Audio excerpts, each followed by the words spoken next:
Here's one proposal passed yesterday by the House Foreign Affairs Committee. It calls for the U.S. and its allies to boycott the upcoming G8 summit in Sochi, Russia, and to consider expelling Russia from the G8. It also calls for more sanctions on officials, banks, state agencies, and for financial and technical aid to be provided to the government of Ukraine. Our next guest is a co-sponsor of that resolution and the chairman of the House Foreign Affairs Committee, Congressman Ed Royce of California, joins us from Washington, D.C. Congressman, good to see you. How much support do you expect for these sanctions specifically and more sanctions in general? Well, it was interesting. In the debate before the committee, we ended up with a unanimous vote in support of this, but also we passed out an additional provision.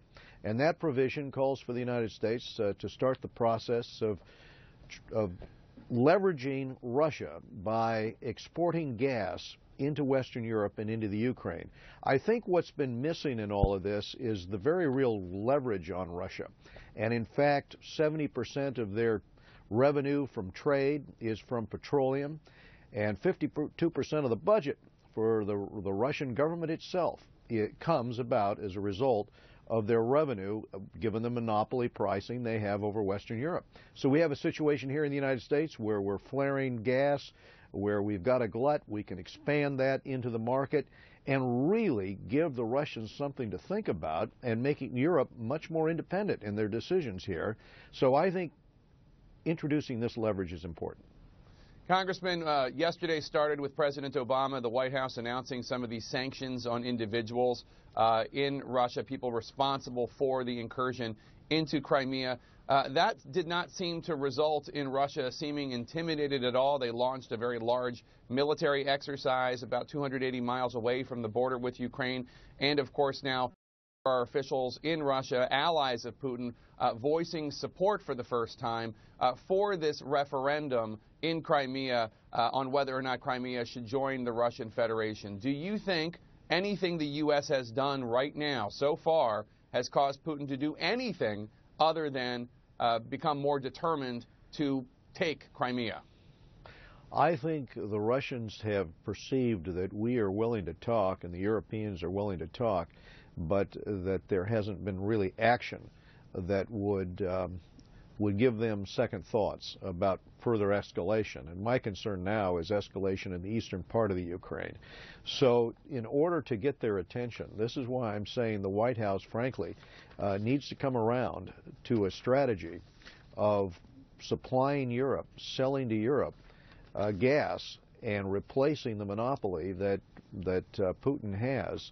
And the leverage that Putin has with Europe. If we do that, we can do many more things in tandem with Europe, because the capitals in Europe, the decision makers across the European continent are very, very concerned about the pressure, the way in which Putin can bring down on them considerable leverage. We need to reverse that by doing something that's going to help our balance of payments, frankly, something that's going to create jobs in the United States, but most importantly, finally give Putin something serious to worry about, which would be to implode his economy if this really became a long-term strategy of, with our ability to produce energy, to supply Europe with that energy. In addition to the energy issue, though, Congressman, isn't one of the issues the fact that the U.S. only does about $40 billion a year with Russia in trade, whereas the European Union does, I think, something like $460 billion? And even if you remove the energy issue from the Brits, the Germans, others in the EU just rely too much on Russia. Their economies are so intertwined that they are afraid that any sanctions imposed against Russia would result in retaliatory actions that would hurt their economies. And Jake, though, it's a two-sided sword here. It's two-edged in the sense that as much as it would help in the leverage, here for the Russians, remember what it would mean if you had leadership on the part of Chancellor Merkel and from the UK that went with the United States and seriously threatened what I've just suggested. If that were to happen, you'd be looking at a collapse of the ruble. You would look at a collapse of the stock market in Russia. So it is clear that it would affect Russia far more than it would affect Germany or Britain. I think for that reason what's required is leadership here, and at the same time consultations in which the Germans and the French sit down with the Russians and explain, look, how can we guide you towards an exit ramp here so that we do not end up with taking the steps that frankly would collapse Moscow's economy? How do we end the escalation of this? Because the Russians continue to escalate it. And until we do something decisive on energy policy, until we have a strategy and a policy that actually is something that the Russians would really worry about long term, we don't have that hammer.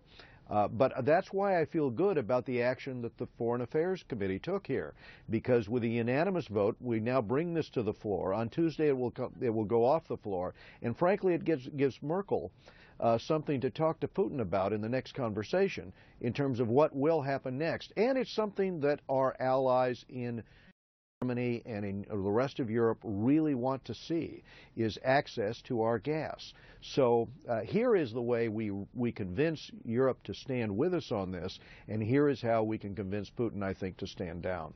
Congressman Ed Royce, Chairman of the House Foreign Affairs Committee, thank you so much for your views. We appreciate it. Thank you, Jake.